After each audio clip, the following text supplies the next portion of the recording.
আমি সর্বপ্রথম মহান আল্লাহ তাআলার কাছে শুকরিয়া আদায় করি, আলহামদুলিল্লাহ, যে বিভিন্ন সময়ে বিপথে থাকা মানুষজন আত্মসমর্পণ করে সুপথে ফিরে এসেছেন এবং এখন পর্যন্ত আপনারা সৎ পথে জীবনযাপন করছেন। এটা আল্লাহ তাআলার পক্ষ থেকে অনেক বড় একটি রহমত। এজন্য আমাদের সবসময় শুকরিয়া আদায় করা উচিত, আলহামদুলিল্লাহ। আপনারা জানেন, পবিত্র কোরআনে বলা হয়েছে যে আল্লাহ যাকে ইচ্ছা হেদায়েত দান করেন। আপনারা পূর্ববর্তী পেশা থেকে হেদায়েত প্রাপ্ত হয়ে সৎ পথে চলে এসেছেন। মহান রাব্বুল আলামিনের পক্ষ থেকে আপনাদের প্রতি এটা অনেক বড় একটি রহমত এবং নিয়ামত। এর পরবর্তীতে জীবনযাপন মানুষকে করতে হবে, জীবনের পরিবার সংসার চালানোর জন্য বিভিন্ন কার্যক্রম করতে হবে।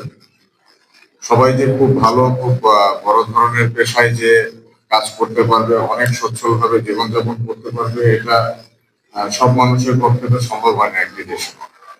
আপনারা যেভাবে আছেন আল্লাহর রহমতে খুব খারাপ নেই, চলছে, জীবন তো চলছে মোটামুটি। সবচেয়ে বড় বিষয় হচ্ছে প্রতিদিন আপনাকে পুলিশ, র্যাব, আর্মির ভয়ে তো থাকতে হচ্ছে না। প্রতি মুহূর্তে আপনাকে চিন্তা করতে হচ্ছে না যে কে এসে আপনাকে গুলি করবে, আপনার প্রতিপক্ষ এসে আপনাকে গুলি করবে। এই ভয়গুলো নিয়ে তো জীবন কাটাতে হচ্ছে না, এই সংখ্যা থেকে তো বেঁচে আছে। এই জন্য শুকরিয়া আদায় করেন এবং আমাদের পক্ষ থেকে জানাচ্ছি যে র্যাপিড অ্যাকশন ব্যাটালিয়ন আপনাদেরকে ভুলে যায়। প্রতি বছর একবার দুইবার করে সবাই একটু দেখা সাক্ষাতের একটা আয়োজন করা হয়, শুধু এই মেসেজটা দেওয়ার জন্য যে র্যাব আপনাদের ভুলে যায়। বাংলাদেশ,